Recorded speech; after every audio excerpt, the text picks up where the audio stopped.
Bismillahirrahmanirrahim. Assalamualaikum warahmatullahi wabarakatuh. Baik, untuk kelas kita pada hari ini, kita akan tunjukkan demo bagaimana kita membuat bengkokkan pipe besi yang kita gunakan di dalam pemasangan elektrik domestik. Jadi beberapa perkasan-perkasan yang kita perlukan, perkasan-perkasan yang asas, yang seperti mana kita lihat. Yang pertama, kita akan ada gergaji besi.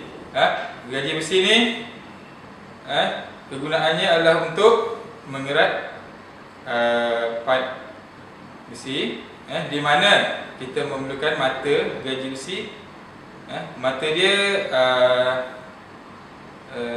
khas, dia tidak boleh digunakan untuk menggaji kayu ataupun sebagainya, tapi kita memerlukan gergaji besi yang khas, di mana kedudukan mata gergaji ini bila dipasang pada bingkainya adalah mesti keadaan matanya menghadap ke hadapan. Sekiranya kita meletakkan mata gergaji itu pada keadaan tidak sepatutnya, maka kita tak dapat potong dengan baik. Okey, yang keduanya kita memerlukan pita pengukur. Pita pengukur ini seperti mana yang telah maklum, digunakan untuk mengukur, mengukur, di mana kita akan gunakan untuk mengukur tanda dan menanda, seterusnya memotong. Baik, kita akan perlukan pen marker ataupun apa saja pen yang mana boleh digunakan sebagai penanda, dan seterusnya kita sebagai tambahan kita memerlukan spana, di mana spana ini digunakan adalah untuk mengetatkan ataupun mengunci skru-skru yang terdapat pada alat pembengkok pipe. Kita terus kepada pengenalan alat yang seterusnya, di mana kita memerlukan, ini adalah alat yang paling utama sekali dalam membengkokkan pipe, di mana kita memerlukan alat pembengkok pipe. Yang kita gunakan di sini adalah alat pembengkok pipe yang digunakan dalam sesi pembelajaran. Sebenarnya banyak lagi jenis-jenis pembengkok pipe yang digunakan di luar sana. Tapi untuk sesi kita menggunakan pembengkok pipe yang jenis ni yang besar, agak besar. Di sini kita akan ada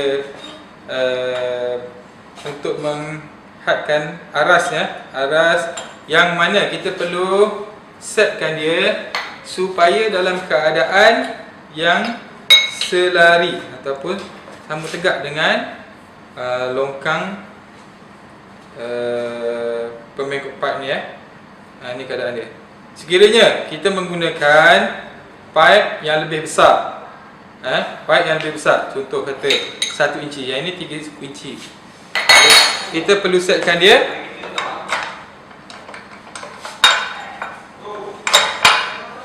supaya lebih tinggi.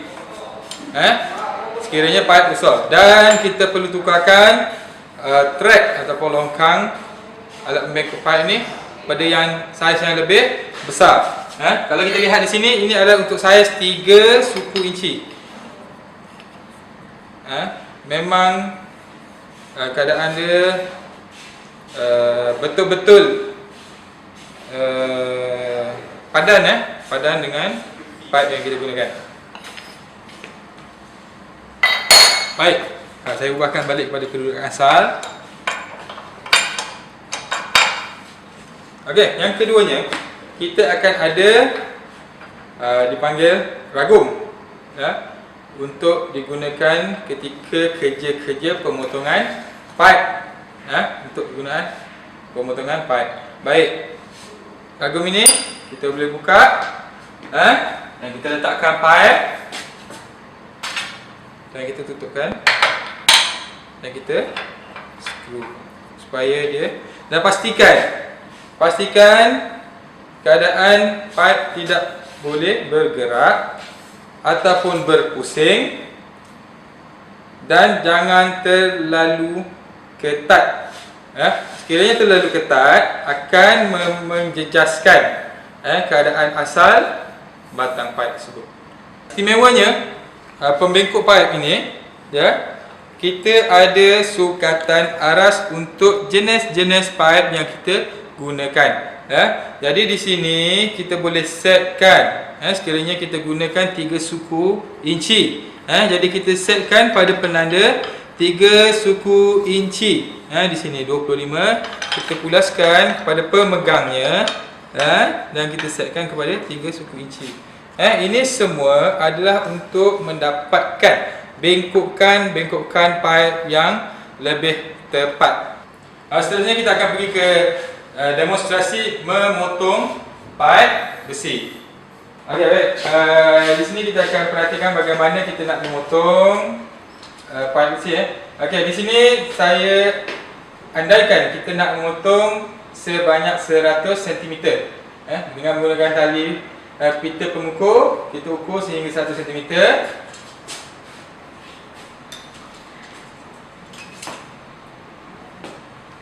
Dan kita tandakan menggunakan pen marker. Okey, baik. Sebaik-baiknya pen marker kita tandakan sekeliling pipe besi tersebut, kalau boleh,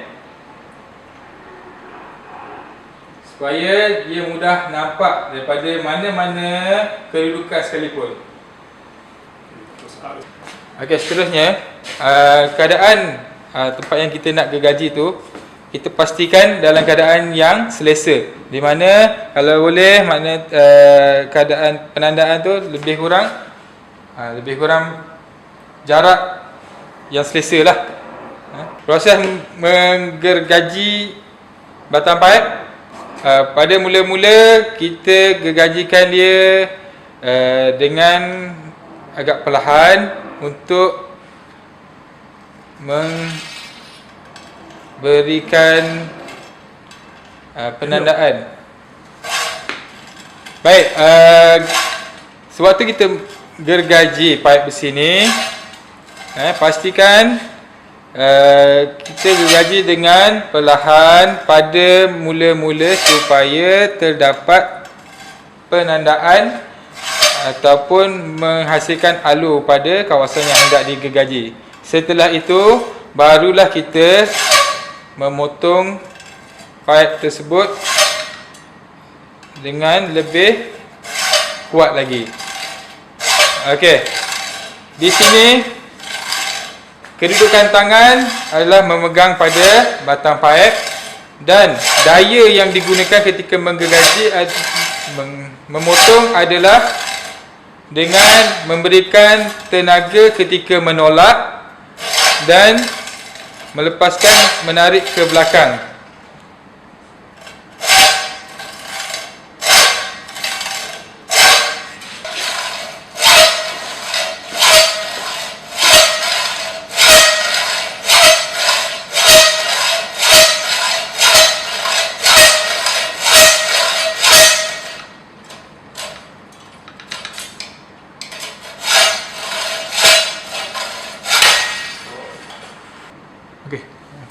Pipe besi yang telah dipotong perlulah dibersihkan daripada bekas-bekas yang telah dipotong tadi.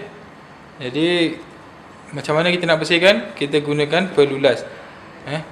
Tapi di sini saya menggunakan plier untuk membersihkan di hujung pipe tersebut, supaya tujuan kita membersihkan pipe besi ini selepas dipotong supaya dia tidak merosakkan kabel yang akan lalu di dalam, dan juga tidak akan mencederakan tangan kita lah. Okey. Untuk demonstrasi seterusnya kita akan membuat bengkokan 90 darjah. Di mana kita perlu tandakan di mana bengkokan itu hendak dibuat. Baik, di sini katakan saya memerlukan 50 cm daripada hujung sebelah kanan 50 cm untuk membuat bengkokan 90 darjah. Kita ukurkan 50 cm dan ditandakan dengan menggunakan pen marker. Sekali lagi kita pastikan penandaan itu dibuat di sekeliling batang pipe supaya kita boleh nampak dengan jelas di mana-mana kedudukan batang pipe sekalipun.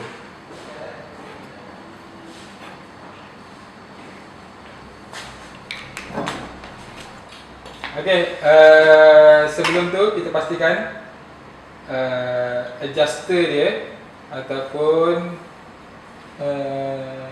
pelaras dia kita pastikan dalam kedudukan yang mana selari dengan thread pada pembengkok pipe. Okey, kita naikkan ke atas pemegang pembengkok pipe dan kita letakkan, masukkan batang pipe tadi mengikut alurnya. Dan di sini, di mana poin yang penting, kita perlu pastikan penanda yang telah kita tanda tadi berkedudukan selari dengan longkang pada pembengkok pipe ni. Maknanya kedudukan mata kita akan perhatikan daripada atas, dan kedudukan dia mestilah selari dengan longkang di dalam ni. Jadi kalau kita lihat keadaan dia dari sini adalah 90 darjah dengan penanda. Seterusnya, letakkan pemegang kedudukan dalam kedudukan untuk bengkokkan.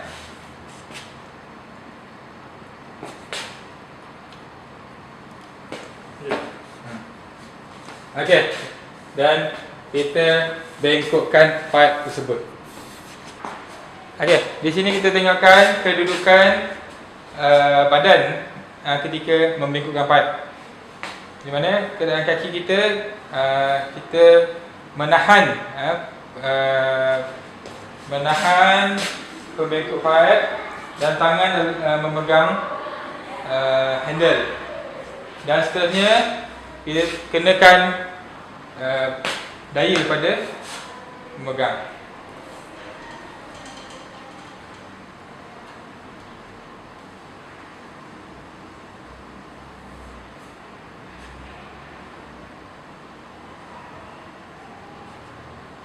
Okey. Setelah kita buat bengkokkan, kita mencuba di mana-mana sudut 90 darjah untuk memastikan yang 90 darjah, bengkokkan 90 darjah tadi kita telah lakukan dengan baik. Okey, di sini kita telah mendapat sudut 90 darjah yang baik. Sekian saja untuk pembelajaran kita kali ini untuk membuat bengkokkan 90 darjah. Inilah hasil yang telah kita perolehi, di mana kita akan dapat 90 darjah 50 cm sebelah kiri dan 50 cm sebelah kanan. Okey, baik, seterusnya saya nak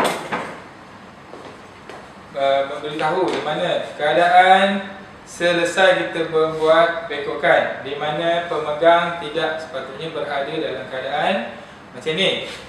Kita perlu meletakkannya di kedudukan asalnya.